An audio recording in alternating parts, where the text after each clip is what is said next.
సంఘస్థులందరికీ పేరున మన యొక్క క్రీస్తు పుట్టిన క్రిస్మస్ సందర్భంగా మీ అందరికీ శుభములు వందనాలు తెలియజేసుకుంటూ, దేవుని ప్రేమతో ముందుకు వచ్చినట్లయితే మంచిగా ఉంటుంది. మనం ఈరోజు కొత్త వాళ్ళు వస్తూ ఉంటారు, క్రమం చొప్పున కూర్చుంటే బాగుంటుంది. ఎవరైనా అనుకోవద్దు. పిల్లల తరఫున ఉంటే ఎంత కూర్చోండి, లైన్గా వరుసగా కూర్చోండి. ఎందుకంటే ఎప్పుడు అంటేనే క్రమం. మనం ఒకరికి మాదిరికరంగా, క్రైస్తవ జీవితం అంటేనే ఒకరికి మాదిరికరంగా. కాబట్టి ముందు ప్లేస్ కాలు ఉంది, ఏదో నువ్వు నేను అన్నట్టుగా కూర్చున్నాం. కాబట్టి ఎందుకంటే 60 ఏళ్ళ కిందట ఎట్లుండేనో ఆ పరిస్థితిలో మనం ఉన్నాం. కాబట్టి దయచేసి రండి.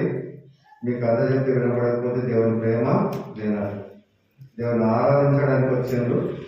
కాబట్టి అన్న నాతో వచ్చిన అన్న దేవుని ఎరగని వాడు, దేవుని ప్రేమ బట్టి ప్రతి సంవత్సరం వస్తాడు.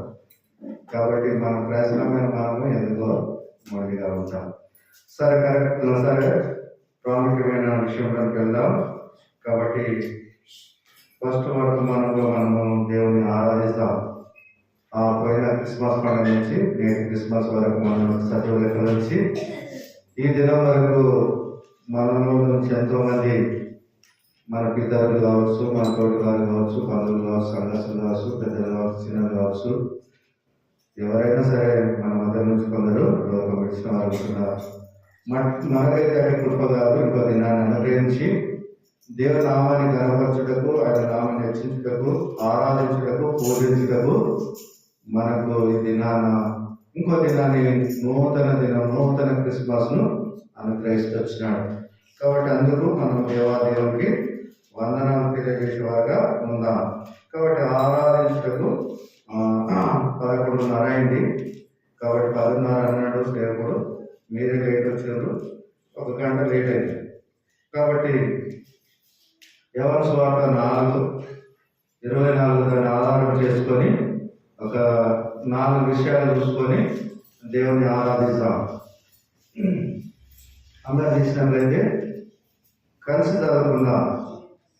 దేవుడు ఆత్మ కనుక ఆయనను ఆరాధించేవారు ఆత్మతోను సత్యముతోను ఆరాధించాలి. అదేవిధంగా కీర్తన గ్రంథము 40వ కీర్తన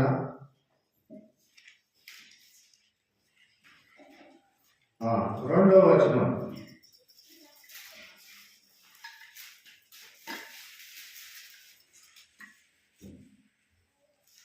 ఈశ్వర పేజ్ నంబర్ 472.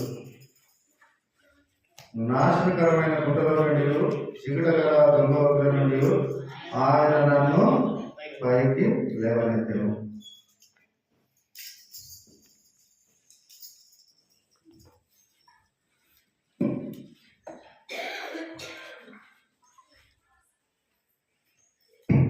ప్రార్థించుకుందాం. నేను సాయంత్రం కృపగల తండ్రి, మమ్మల్ని మిక్కుగా ప్రేమించి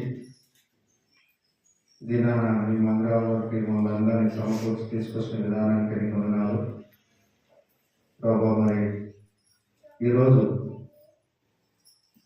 ప్రపంచంలో నా తండ్రి అందరూ జరుపుకునే పండుగ క్రిస్మస్ ప్రభా. మరి ఈ యొక్క పండుగకి ప్రత్యేకత ఉంది, డేట్ మారదు. కావున ప్రపంచాలలో ఒకే రోజు చేసుకునే పండుగ రోజు మేము కూడా ఈ విధంగా కూడి రావడానికి కృపణించినందుకు ఎన్ని వందనాలు. మా జీవితంలో ఇంకొక క్రిస్మస్ను, మీ యొక్క పుట్టినరోజు ఆనందాన్ని మాకు కలిగించినందుకు ఎన్ని వందనాలు. మమ్మల్ని అందరికీ నడిపించినందుకు ఎన్ని వందనాలు. మీరు కూడా దాసుని జ్ఞాపకం చేసుకోండి, కనుకరించండి, కృప చూపించండి. ఈ దయగల హస్తాలకు నన్ను అప్పచెప్పుకుంటున్నాను. శిలచాడు మరొకర్చండి, నోటి కూర ఉండండి ప్రభా. ఆకాశం నుంచి నువ్వు మాట్లాడితే తప్ప నేను మాట్లాడలేను ప్రభా. మరి నేను ఐక్యుడను, అపాత్రుడను, దుమ్ముదూలివంటి వాడను. మీరు జ్ఞాపకం చేసుకోండి. మదన చుట్టూ యొక్క బాధలు కాల్చండి, కంచివేయండి. సాతాను యొక్క దుష్టుని యొక్క కార్యం గాయపరచండి. మన యొక్క పనాన్ని కాల్పింగా అందజోటం ప్రభా. ఇంకెవరైతే మీ మదనకు రావాలని ఆశ కలిగి ప్రయాణంలో ఉన్నారో వారి ప్రయాణము క్షేమంగా చేరినట్లుగా సహాయపడు. వచ్చిన వారిని బట్టి నీకు వందనాలు. ఇప్పటి వరకు నా ప్రభావ పాటల ద్వారా మేము పొందినారని ఇదిగో నా ప్రభావ మరి నేను ఆరాధించడం నా తండ్రి మరి యోగ 4 ప్రకారం ఇదిగో నా ప్రభావ మరి కీర్తన 42వ ప్రకారం ఇదిగో నా తండ్రి మేము కొన్ని వాక్యాలు తీసుకొని ఆరాధించడం మాకు తగిన జ్ఞానం చేత నింపమని గొప్పగా పూజిస్తూ నమ్మకాన్ని పాల్గొనాలని చెల్లించుకుంటూ దానికన్నా కోరుకుంటూ యేసు క్రీస్తు నామములో ప్రార్థన వేడుకుంటున్నాను తండ్రి ఆమేన్. అయితే మనకు రెండో శేషము దేవుడు జననం గురించి క్రీస్తు రక్షకుడు జననం గురించి చూసుకుందాం. ఫస్ట్గా మనము ఆయనను ఆరాధించే బదులమైన ఈ ఆధిక్యత ఏ డినామినేషన్లో లేదు. ఓన్లీ దేవజనుడు భక్త సింగాల ద్వారా ఏర్పాటు చేసిన దర్శనం ఇచ్చిన ఈ యొక్క సహవాసంలోనే ఈ యొక్క ఆరాధన వ్యక్తిగత ఆరాధన కూడిక అనుకుంటాం. కాబట్టి ప్రియమైన వారులారా, నేటి దినాన ఆయన నీ కొరకు నా కొరకు జన్మించిన రోజు కాబట్టి ఆయన ఎందుకు జన్మించినాడు, ఎందుకు మరి మరణిస్తూ వచ్చినాడు.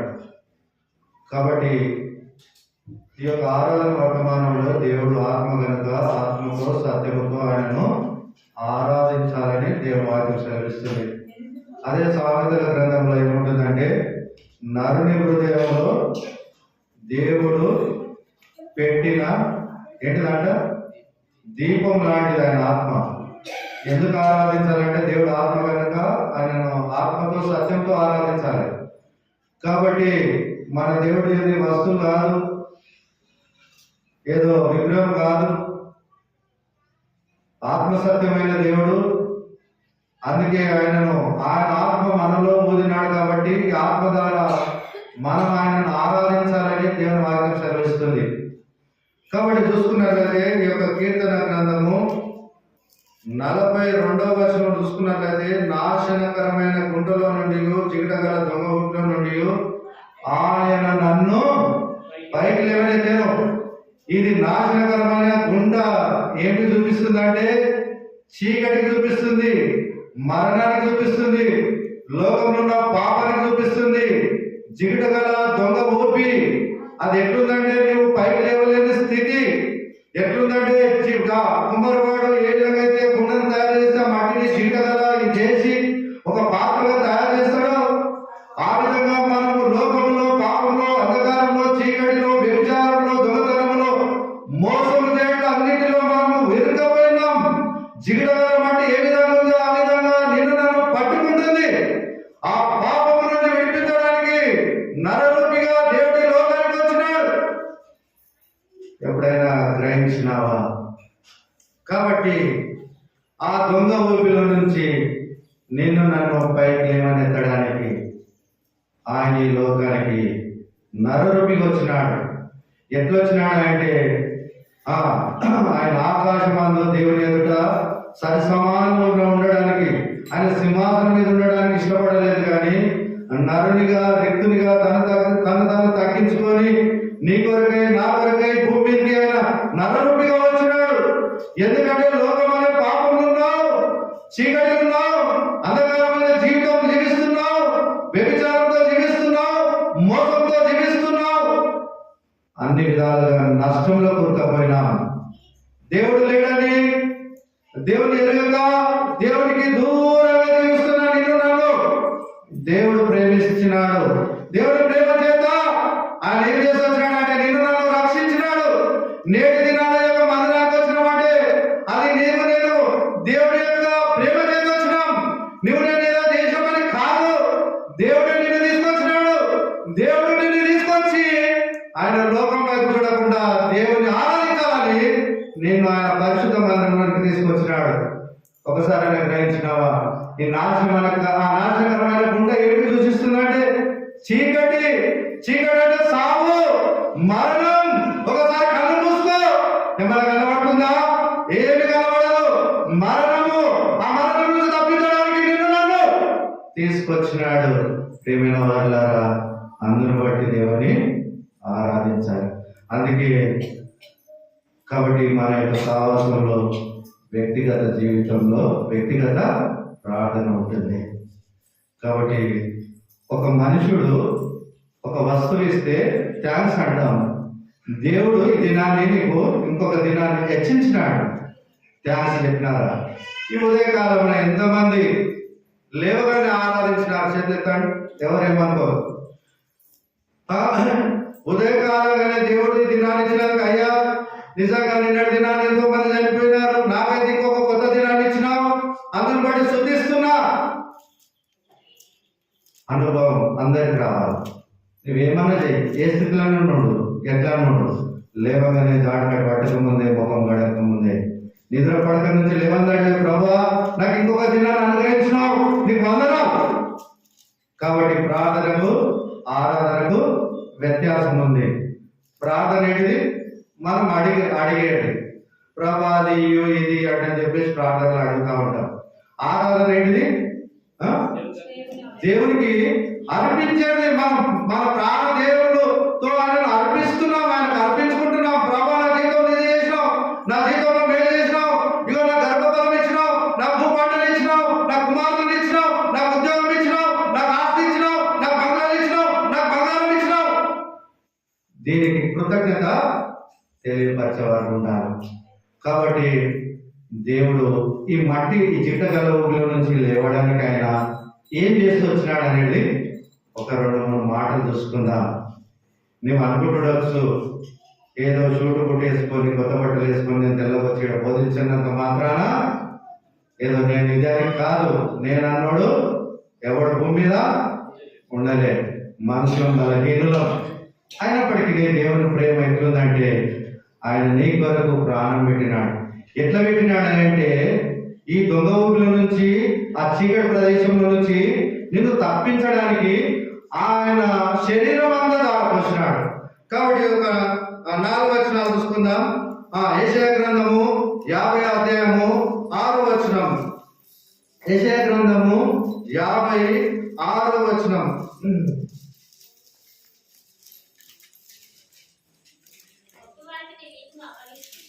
కొట్టువారికి నా వీపును అప్పగించి ఎండుకలు పెరిగివే వారికి నా చెంపలను అప్పగించి, ఉమ్మివే వారికి, అవమానపరచు వారికి నా ముఖమును దాచుకోలే.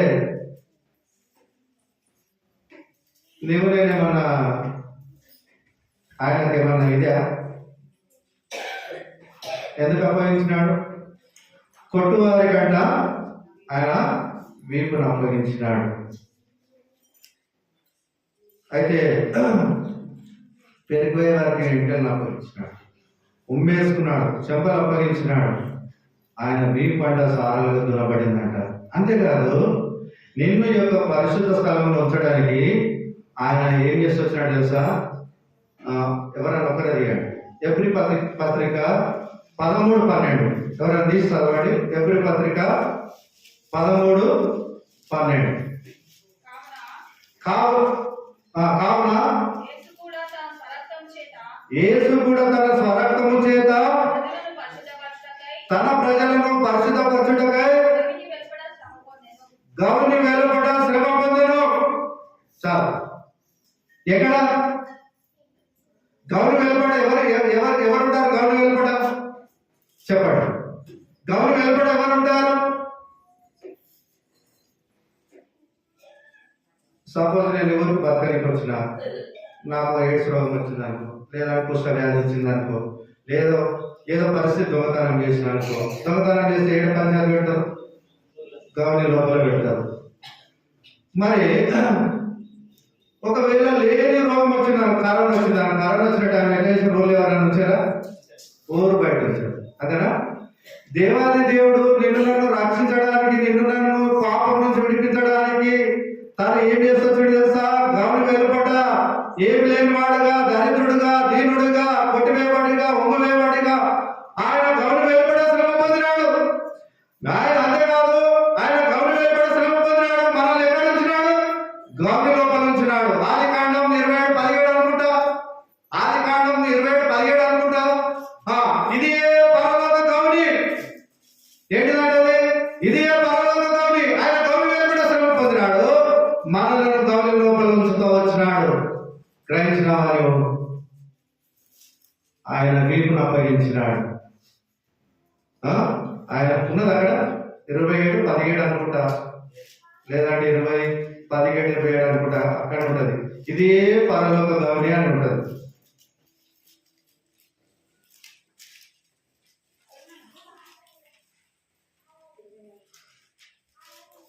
ఇక్కడ చూడండి 17-28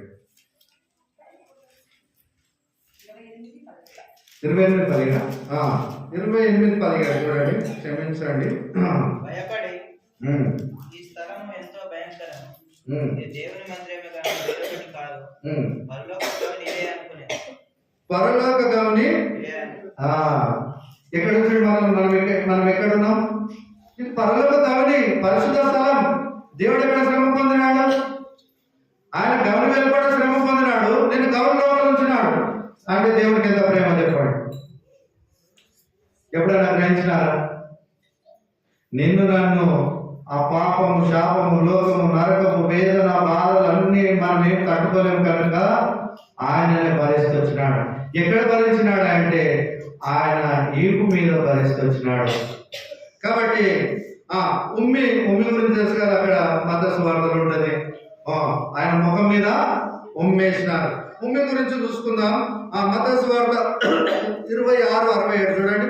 త్వరగా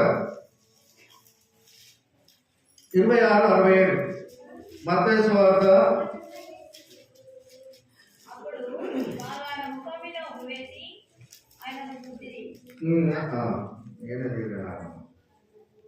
అప్పుడు వారు ఆయన ముఖం మీద ఉమ్మివేసి 26:67 అప్పుడు వారు ఆయన ముఖం మీద ఉమ్మి వేసి ఆయనను గొద్దిరి. ఒకవేళ నేను నా జీవితంలో ఎవరైనా మన ముఖం మీద ఉంచుతావా?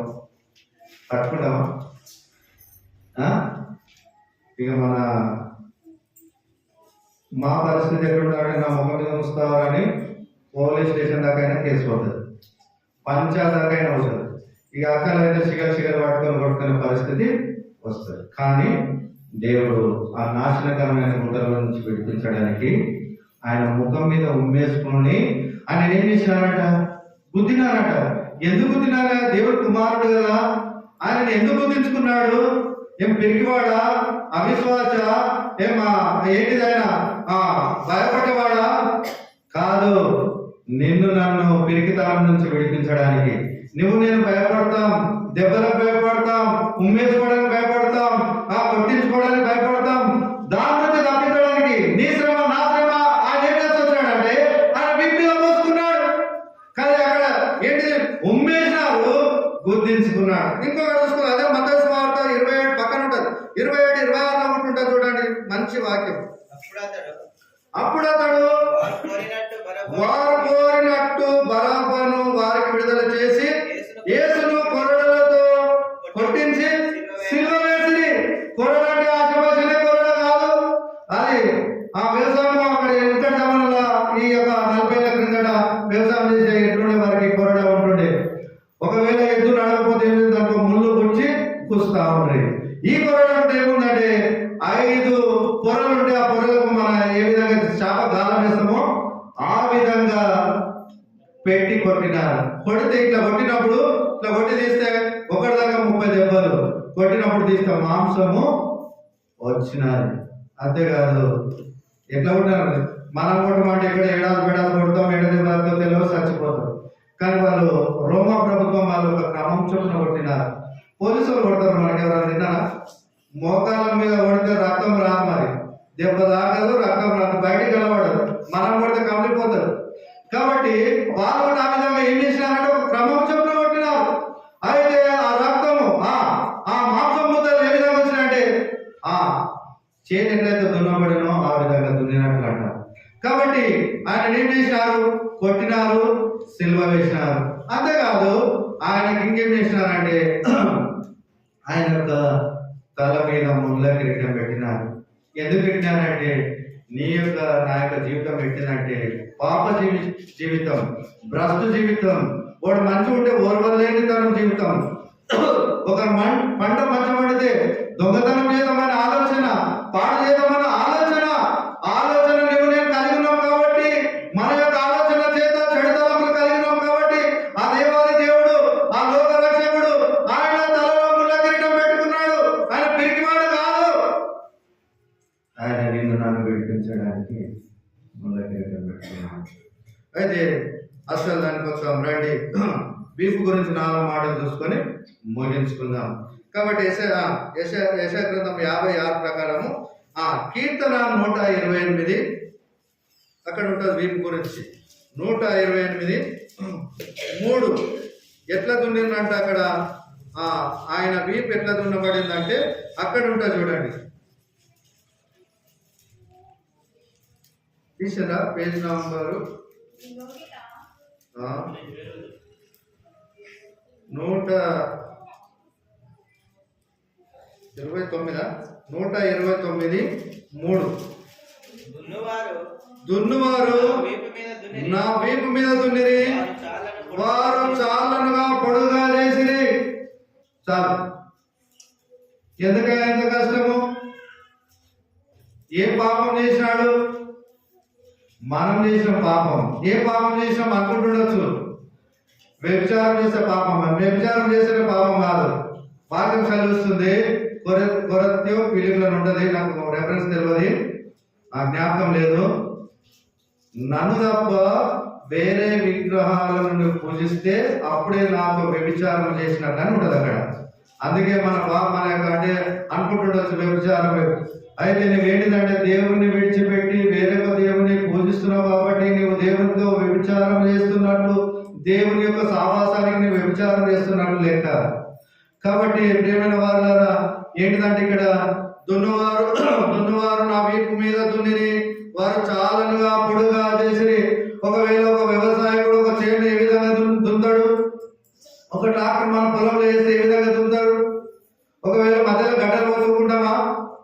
మళ్ళీ ఏం చేస్తాం? రిటర్న్ చేసి స్ట్రేట్ గా నిలువుగా పొడవుగా, ఒకవేళ వాడు నాగలి లోతు వేయకపోతే దాన్ని బ్రేకులు తెచ్చిపిచ్చి, ఒకవేళ ఎడ్లతోటి దున్నితే దాని మీద రాయిని కట్టి లోతుగా పోయేటట్లు దున్నుకుంటాం. ఒకవేళ గడ్డలు పోతే అడ్డం పొడవు దున్నుకుంటాం. ఇక్కడ కూడా దేవాది దేవుడు, లోకరక్షకుడు, ఆయన నీ కొరకు నా కొరకు, నీ పాపం నా పాపం తోచివేయడానికి ఆయన ఏం చేస్తూ వచ్చినాడంటే ఆయన వీపును అప్పగిస్తూ వచ్చినాడు. ఆయన వీపుని ఎట్లా అప్పగించినాడంటే సాగలుగా దున్నబడింది, పొడవుగా దున్నబడింది, లోతుగా దున్నబడింది. నీ నా పాపము అంత లోతు కోరకపోయింది. కాబట్టి ప్రేమైన వాళ్ళ గమనించినారా? ఒక చేనును వ్యవసాయకుడు ఏ విధంగా అయితే దున్నుతాడో ఆ విధంగా దున్నబడింది. కాబట్టి నిజంగా ప్రభా, నా జీవితంలో నిజంగా ఇన్ని శ్రమలు పొందితివా, ఇంత బాధను అనుభవిస్తేవా, కేవలం నేను చేసిన పాపాన్ని బట్టి. ఏం పాపము? ఆదామవ్వ దేవుడు ఏమనుకున్నాడంటే మనుషులను ఆయన స్వరూపంలో తయారు చేసినాడు. తయారు చేసి ఏం చేసినాడంటే ఆ ఏదో తోటలు ఇడిచిపెట్టినాడు. ఇడిచిపెట్టి ఆ తోటలో ఉన్న ప్రతి పండును తినొచ్చు, కానీ పండును తినొద్దంటే ఏం చేస్తున్నారు? పండు తిన్నారు. తిని ఏమైపోయింది? అక్కడ దేవుడి మాటను మీరు కాబట్టి ఆజ్ఞ అతిక్రమం పాపంలో జీతం మరణం. నేటి వరకు ఈ మానవ సమాజానికి మరణం ఎట్లొచ్చింది అంటే ఆది మానవుల నుంచి మరణము. ఆ మరణం నుంచి తప్పించడానికి దేవుడు తన వీపును అప్పగిస్తున్నాడు. ఇంకోటి చూసినట్లయితే మీకా గ్రంథము 3:12 ఉంటుంది చూడండి. తీసుకున్నాం చదవండి.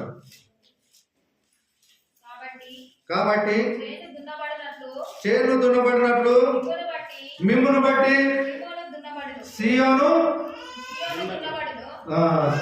దున్నబడను. ఎవరిని బట్టి అంట? మిమ్మును బట్టి, నన్ను నిన్ను బట్టి చేను దున్నబడినట్లు సియోను దున్నబడను. కాబట్టి ఆయన వీపు దున్నించుకున్నాడు, కొట్టించుకున్నాడు, ముఖం మీద ఉమ్మేసుకున్నాడు, కొరడలతో కొట్టించుకున్నాడు, గుర్తించుకున్నాడు. ఇంకా అనేక రకాలుగా హింసలు పెడుతొచ్చినారు, బాధలు పెడుతొచ్చినాడు. అంతేకాదు గౌను వెలుపట శ్రమ పొందుతొచ్చినాడు. ఏమి లేనివాడుగా, బిగారిగా, ఆయన రిక్తునిగా, ఆ గౌని వెలుపట ఊరు వెలుపట శ్రమ పొందుతూ వచ్చినాడు. నిన్ను మాత్రము ప్రజల మధ్య ఊరు లోపట నిన్ను గౌని లోపల ఉంచుతూ వచ్చినాడు. ఎందుకంటే తన తండ్రి చిత్త ప్రకారం జరగవలసింది కాబట్టి తను ఏ విధంగా అయితే సూచించినాడో ఏ విధంగా అయితే తన వాక్యం నెరవేర్చబడాలో తన కుమారుని ద్వారా నేను భూలోకంలో ఉన్న నీ కొరకు నా కొరకు తన వాక్యం ద్వారా నెరవేర్చబడుతూ వచ్చింది. ఆయన అసాధ్యుడు కాదు, అడ్డము ఎదురుడడానికి ఆయన బలాఢ్యుడు, అడ్డం మాట్లాడగలడు. కానీ ఎందుకు తెలుసా? తండ్రి ఆజ్ఞ ప్రకారము నోరు మౌనముగా ఉంచున్నాడు. ఆయన నోరు తెరవలే, ఆయన ఎవరిని దూషించలే, అపాసించలే. కానీ దేవుని అపాసించినారు, దూషించినారు, కొట్టబడుతూ వచ్చినారు. కాబట్టి ప్రేమైన వారులారా, ఆయన వీపు సారంగా దున్నబడుతూ వచ్చింది. మిమ్మును బట్టి, నిన్ను నన్ను బట్టి సియోను ఏ విధంగా దున్నబడిందంటే, ఒక చేను ఏ విధంగా అయితే దున్నబడిందో ఆ విధంగా దున్నబడింది. అందరిని బట్టి దేవుని ఆరాధించాలి. కాబట్టి ఇంకోటి చూసుకుందాం. అదే యెషయా గ్రంథము 51:23. ఆయన వీపు ఎన్ని రకాలుగా పనిచేస్తూ వచ్చిందంటే, ఎన్ని రకాలుగా మానవుని విముక్తి చేస్తూ వచ్చిందంటే, ఈ వీపు గురించి ఇంకా 3 వచనాలు చూపించి నేను ముగిస్తాను. 53 ఎంతమ్మా? 51:23 కదా. నిన్ను బాధపరచు వారి చేతిలో దాన్ని పెట్టేదను, మేము దాటిపోవునట్లు క్రిందికి వంగి సాగిపడమని వారు నీతో చెప్పగా, నీవు నీ వీపును దాటు వారికి దారిగా చేసి నేలకు దానిని వంచితివి కదా. ఏం చేసినాడు ఇంకా? ఆయన వీపు ఎట్లా? నేలకు ఎట్లా వచ్చినాడు? ఇప్పుడు కీర్తన గ్రంథం 42 చదువుకున్నాం కదా. జిగిటగాల దొంగ ఊపిలో నుంచి జిగిటగాల మట్టిలో పట్టు మనం లేస్తామా? లేవలేని పరిస్థితి. ఒకవేళ ఒక లారీ పబ్లిక్ కాల్ పెట్టాను అనుకోండి, మనకు అర్థమని చెప్తున్నాం, పెట్టి అన్న మనల్ని ఎత్తేసినాను, లేస్తామా? లేవలేదు. మరి అప్పుడేం కావాలి? మనకి ఏదైనా కత్తెరలు కావాలి, లేదా గుడికులీలు కావాలి, దాన్ని కరిగే దాని నుంచి విడిపించే ఒక సాధనం అయితే కావాలి. మరి లోకమైన పాప బంధకాల నుంచి విడిపించడానికి ఆయన ఏం చేస్తూ వచ్చినాడంటే, నేను పరిశుద్ధ స్థలంలోనికి నడిపించడానికి, నువ్వు అగాధమైన పాతాళ లోకంలో ఉన్నావు కాబట్టి, కొట్టుకుపోతున్నావు కాబట్టి, నువ్వు లేవలేని స్థితిలో ఉన్నావు కాబట్టి ఏం చేస్తావు? నీకు ఒక నిచ్చెన కావాలి కాబట్టి, నీకు ఒక మెట్లు కావాలి కాబట్టి, ఒకవేళ ఒక బావిలో నువ్వు దిగితే ఆ బావికి మెట్లు లేకపోతే ఒక గూడు కట్టుకొని, ఒక తాడేసుకొని, ఏ విధంగా అయితే ఆధారం చేసుకొని పైకి ఎక్కుతావు. ఒకవేళ లేకుంటే ఈ గ్రామానికి ఒక వాగు ఉంటే ఆ వాగు దాటలేని పరిస్థితి ఉంటే ఏం కావాలి? ఒక వంతెన, బ్రిడ్జి కావాలి. అయితే అప్పుడు మనం ఏంటిది? సురక్షితంగా దాటగలుగుతాం. పాపమైన బంధకాల నుంచి నువ్వు తప్పించలేవు కాబట్టి ఆయన ఏం చేస్తున్నాడంటే, నువ్వు ఎక్కలేని పరిస్థితి ఉంది కాబట్టి తన వీపునే నేలకు మార్చినాడు. అది ఎట్లా చేసినాడంటే నిచ్చెనగా ఉపయోగించినాడు. ఆ పాపమనే స్థలం నుంచి పరిశుద్ధ స్థలంలోనికి నిన్ను నన్ను నడిపించినాడు.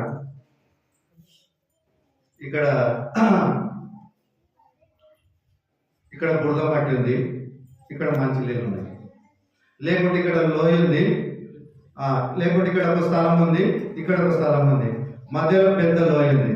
మనం దాటలేని ఏం కావాలా? అర్థమవుతుంది నా భాష?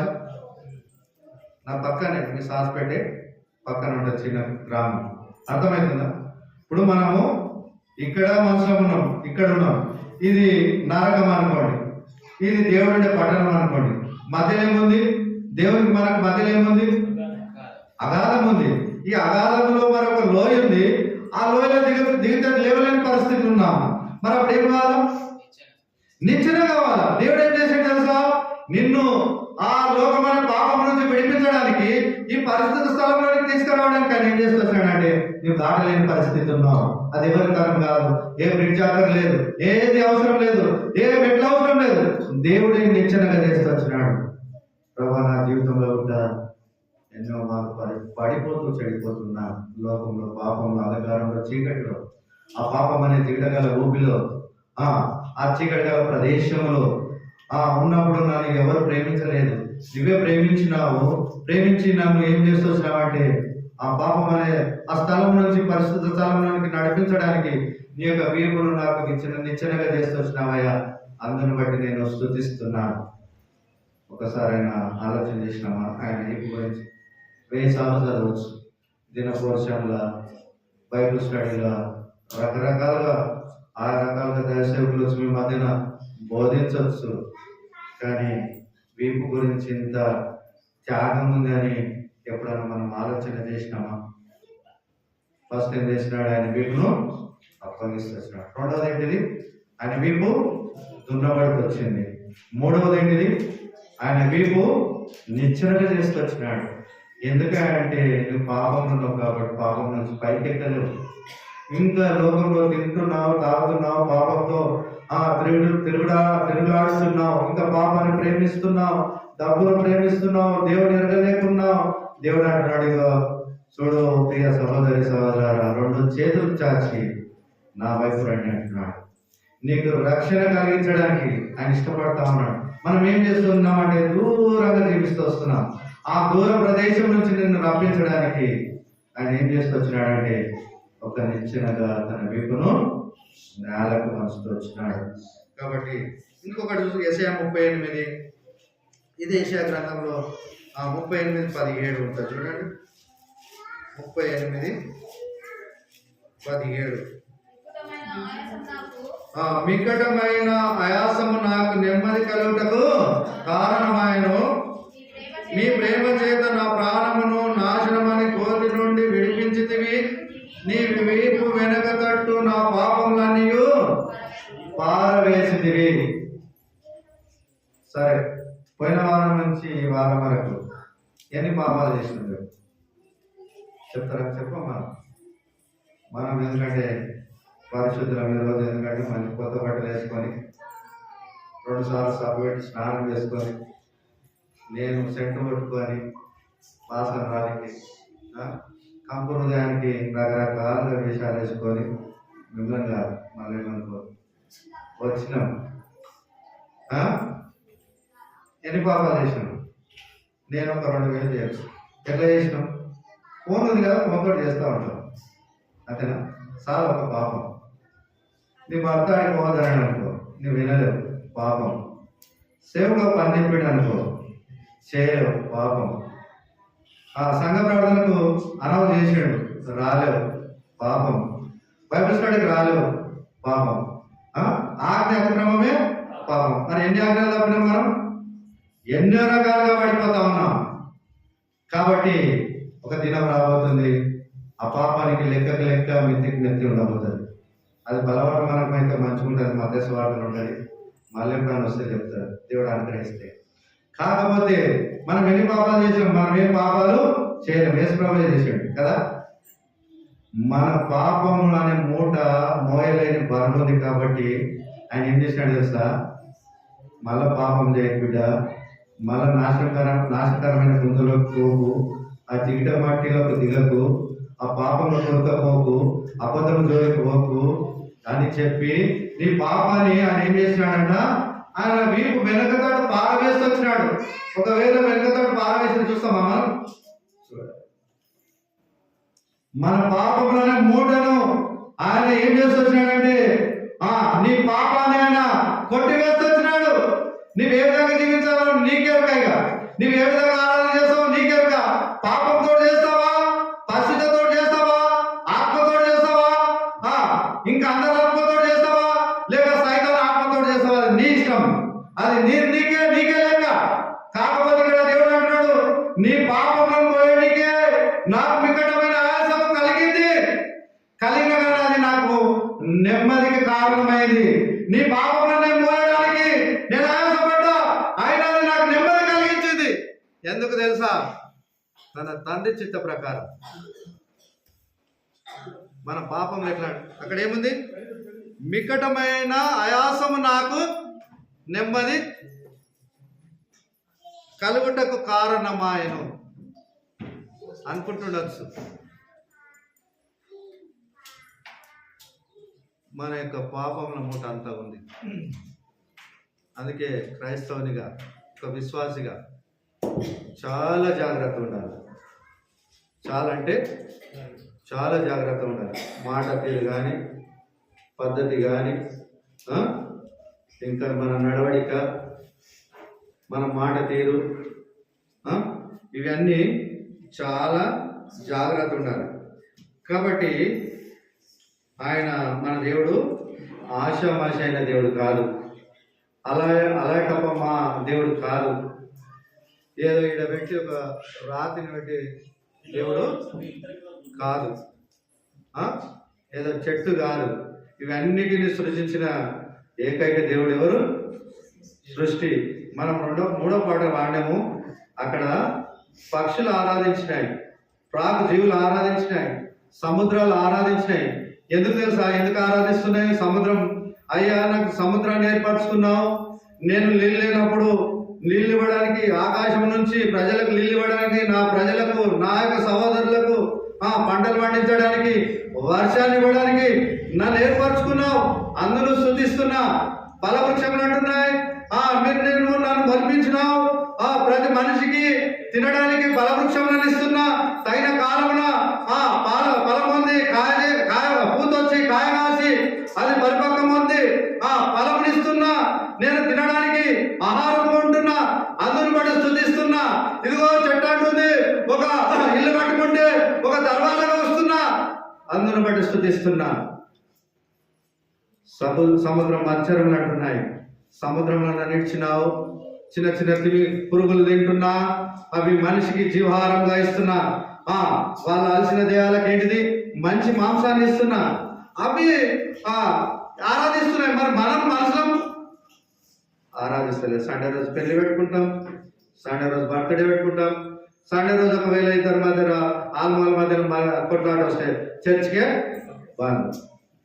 తల్లి వస్తే పిల్ల రాదు, పిల్ల వస్తే తల్లి రాదు, తల్లిదండ్రులు వస్తే పిల్లలు రారు, భార్య వస్తే భర్త రాడు, భర్త వస్తే భార్య. దేవుడి మీద ఎంత భక్తుందో చూడండి. కానీ నీ యొక్క అబద్ధం అనే మూట ఎక్కడ పారవేసినాడు దేవుడు? ఆయన వీపు వెనుక తట్టున పారవేసుకొచ్చినాడు.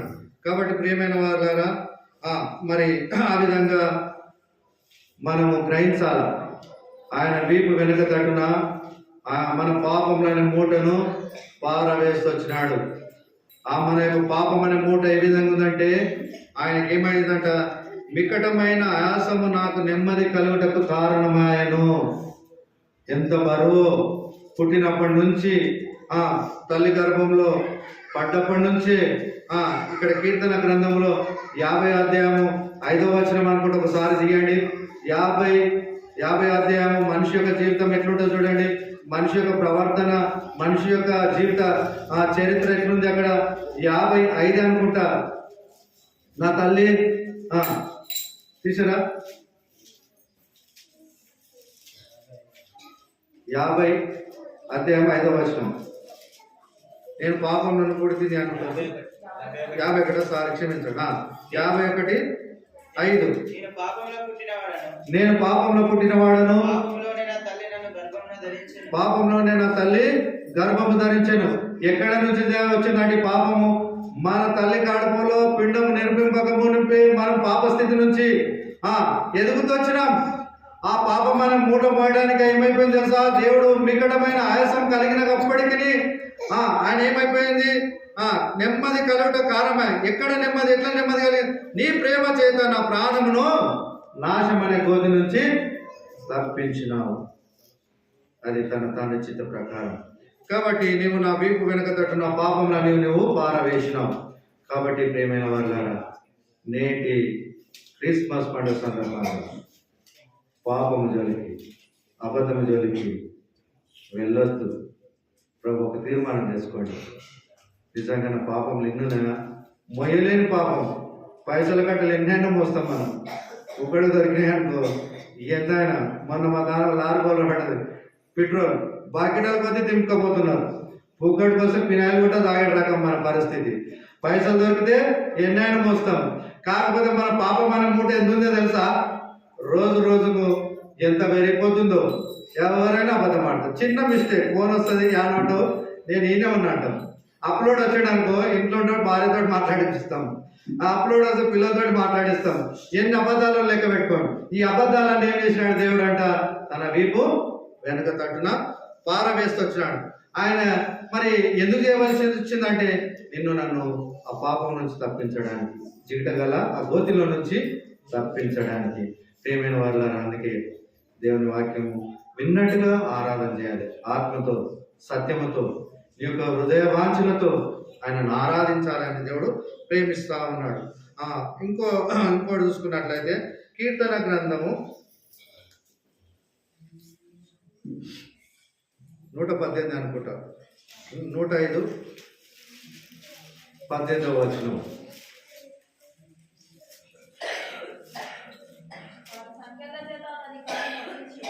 వారు సంఖ్యల చేత ఆయన కాళ్ళను నొప్పించిరి, ఆ ఇనుము అతని ప్రాణమును వాదించను.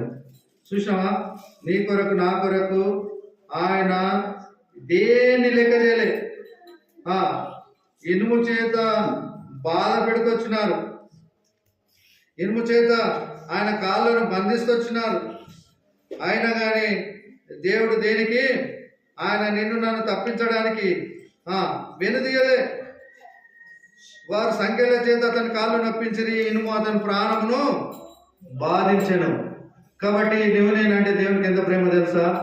పిచ్చి ప్రేమ. లోకంలో పిచ్చి పిచ్చిగా ప్రేమించుకుంటారు, పిచ్చి పిచ్చిగా చనిపోతూ ఉంటారు. పిచ్చి పిచ్చిగా ప్రేమించుకుంటారు ఏమైనా టైంలో, పిచ్చి పిచ్చి ఆలోచనలతో తల్లిదండ్రులు చెప్పిన వినకుండా చేసి అనార్థంగా నడిప్రాయంలో కొన్ని రైలు కిందనో ఊరేసుకొని మందు తాగో ఎన్నో సంఘటనలు జరిగిపోతూ ఉంటాయి. కానీ దేవునికి నీవు నేనంటే ఎంత ప్రేమ అంటే తెలుసా? పిచ్చి ప్రేమ. ఒకవేళ ఇది ఒకవేళ ఇక్కడ బాంబు ఉన్నదనుకో, ఈ బాంబు ముట్టుడంటే ముడతామా? దీన్ని ముడితే చచ్చిపోతామంటే మనం ఎవరైనా ముడతామా? కానీ యేసయ్య అంటున్నాడు తెలుసా, నేను చచ్చిపోయినా సరే దీన్ని ముడతా ఉన్నాడు. అంత ప్రేమ మానవుని మీద. దేవుని కుమారులుగా కుమార్తెలుగా స్వీకరించడానికి ఆయన నిన్ను నన్ను ప్రేమిస్తా ఉన్నాడు. ఆ కలవరి శిలువలో ప్రేమిస్తా ఉన్నాడు. ఎందుకు? దేవుని కుమారుడిగా వండుకుంటా ఆయన నిన్ను ప్రేమిస్తా ఉన్నాడు. ఏమైనా ఆశమాషి దేవుడు అనుకున్నావు?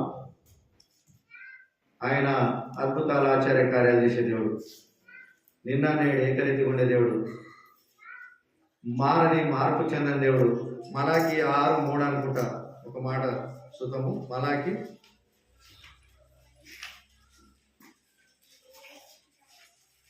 తీయండి 3:6.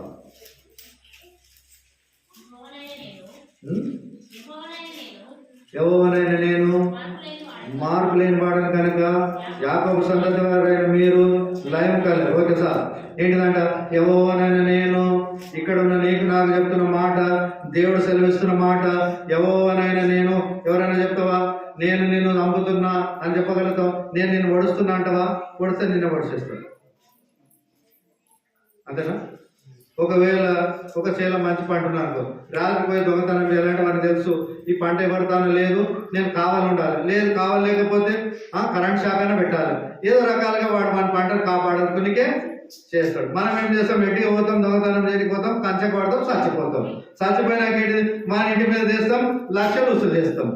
కానీ దేవుడు నీ కొరకు నా కొరకు ఏమంటున్నాడు? యెహోవానైన నేను మార్పు లేని వాడను కనుక యాకోబు సంతతి వారైన మీరు లయం కాలేరు, ఎప్పుడు నశించిపోలే. మనం ఏంటిది? మనసం ఎట్లా మారిపోతాం? ఇప్పుడు చర్చికి వచ్చినాం కాబట్టి ఏం లేవు, అంతేనా? ఎందుకంటే ఇప్పుడు సావాసంలో మరి పువ్వులు పెట్టొద్దు, గాజులు పెట్టొద్దు, బొట్టు పెట్టొద్దు, బోనం పెట్టొద్దు, మంచి బట్టలు కూడా కట్టొద్దు. కడితే మీద పరిచయాలు. ఇప్పుడు ఇంటికి పోయినాక ఉంటుంది మన ఆట. ఒక ఫంక్షన్ పోవాలా, పేయి అంతా బంగారం, ఇంగ్లాండ్ కాదు, సమాజం మీద. నా పద్ధతి కూడా మారిపోతుంది. చేతికి 2 ఉంగరాలు పెట్టుకుంటా, రంగు వేసుకుంటాను. నేను వేయను. రంగు ఎంతమంది వేస్తారు? మీకు విశ్వాసం లేనట్లే. తీయండి రంగు గురించి. సామెతలు 16:30 వర్షం చదవండి, 30-31 చదవండి. నెరిసిన వెంట్రుకలు సొగసైన కిరీటం అని ఉంటుంది. నెరిసిన వెంట్రుకలు సొగసైన కిరీటం, అవి నీతి పరునికే ఉంటాయి. పరిస్థితి ఏంటి? తెల్ల నెత్తికి నల్ల రంగు వేసుకుంటే 2 రోజుల తెల్ల మళ్ళీ ఒకటి, మళ్ళా 2 సేను వీడే కలుపు తీస్తున్నావు, మళ్ళా పెరుగుతుంది. జాగ్రత్త. మా సంఘంలో ఒక ఆమె ఇండికనా పెట్టుకొని కోమలకి వెళ్ళిపోయింది. ఆమె పడలేదు. ఈ రంధ్రాల ద్వారా కళ్ళకి మెదడు దిగింది. దాదాపు 26 రోజులు ఈ యొక్క ఎంఎన్ఆర్ హాస్పిటల్లో వాడింది. ఇంత దొరుకుతుంది. కాబట్టి రంగేశ్వరులకు జాగ్రత్త. అవి ఏంటంట? నెరిసిన వెంట్రుకలు, సొగసైన కిరీటం. మీరు చూడండి, ఎవరికైనా తెల్లంగి వేసుకుంటే ఎట్లుంటుందో, మచ్చలు అంగేసుకుంటే ఎట్లుంటుందో చూడండి. నల్లది వేసుకుంటే ఎట్లుంటుందో, తెల్లది వేసుకుంటే ఎట్లుంటుందో చూడండి. తెల్ల దేనికి? శాంతికి గుర్తు. కాబట్టి దేవుడు ఏం ఆశామాష కాదు. దేవుడు అన్ని ఏం చేయాలో చేశాడు. నీ ముసలితనం రాదంటే నీ వయసు తరగకపోతే తెల్ల కావాల్సిన ఎంటికలు నువ్వేం చేస్తున్నావు? దాంతో దేవుడు చేసిన దాన్ని నువ్వేమీ సాధించలేవు. నువ్వు కలర్ పోస్తావేమో కానీ అది 4 రోజులు ఉంటుంది. కానీ దేవుడు ఇచ్చిన కదా ఎంటికలు సచ్చిందాకా ఉంటుంది. పొందలు పెట్టిన కానీ 20 ఏళ్ళకి ఇస్తే అదే ఎంటికలు ఉంటాయి. నీ కలర్ ఉంటుందేమో చూసుకో. పనికిమాల పనులు చేస్తారు. నెరిసిన వెంట్రుకలు, సొగసైన కిరీటం. కాబట్టి అక్కడ మలాకి గ్రంథం 3:6 ఏమంటున్నాడంటే, ఎవరినైనా నేను మార్పులేవాడని కనుక యాకోబు సంతతి వారైనా మీరు లయం కాలేరు. మనం యాకోబు సంతతి వారం. కాబట్టి దేవుని బిడ్డలం, దేవుని ఆరాధించే బిడ్డలం, దేవునిలో సావాసం ఉన్న బిడ్డలం. మనం ఎప్పటి వరకు ఈ లోకంలో నశించిపోతుండొచ్చు, ఈ మట్టి శరీరానికి సావు ఉండొచ్చు, కానీ మన ఆత్మకు సావలేదు, నశించిపోము. కానీ దేవుడు మార్పులేనివాడు. మనం ఏంటిది? మారిపోతూ ఉంటాం. ఫంక్షన్ పోతే మారిపోతూ ఉంటాం. కాబట్టి వాక్యానుసారమైన రీతిలో జీవించాలని ప్రభు పేరట మిమ్మల్ని కోరుతా ఉన్నా. కాబట్టి చివరిగా మన దేవుడు ఎటువంటి వాడు చూసుకొని ఆయన రాళ్ళకు రాజు ప్రభుల ప్రభావం ఉంటుంది తిమోతి పత్రికలో. ఇంకా అంతేకాదు, ఆయనను వెడల్పులలోని వాటి వాడని ఉంటుంది, అద్భుతాలు చేయవాడు అని ఉంటుంది. కాబట్టి పరిశుద్ధుడు అని ఉంటుంది. మన దేవుడు ఆశమాషైన దేవుడు కాదు. ఇదే యెషయా గ్రంథము 57:15 అనుకుంటా. యెషయా గ్రంథము 57:17 చివరిగా చూసుకొని ముగించుకుందాం.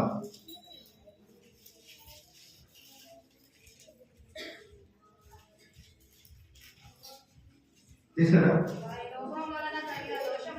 లేదు. మహాగణుడును, మహోన్నతుడును, పరిశుద్ధుడును, నిత్య నివాసైన వాడు ఇలాగ సెలవిస్తున్నాడు, నేను మహోన్నతమైన పరిశుద్ధ స్థలంలో నివసించువాడను, ఆయనను వినయం గల వారి ప్రాణమును ఉజ్జీవింపజేయటకును, నలిగిన వారి ప్రాణమును ఉజ్జీవింపజేయటకును, వినయం గల వారి యొద్దను, దీన మనసు గల వారి యొద్దను నివసించుచున్నాను.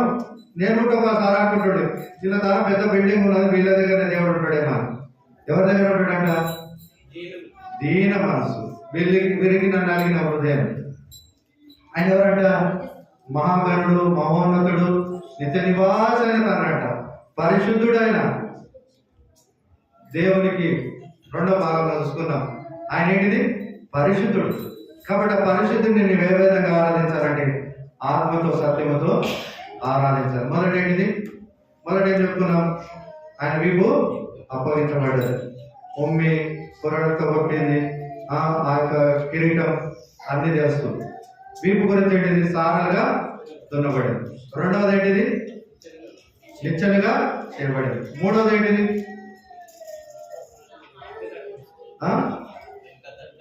మన పాపంలని వెనక తట్టు పారవేసింది. 5వది ఏంటిది? ఆయన ప్రాణమును ఇనుము చేత బాధింపబడాడు. కాబట్టి నిజంగా ప్రభు, ఇది కేవలం నా కొరకే నువ్వు చేసిన త్యాగం.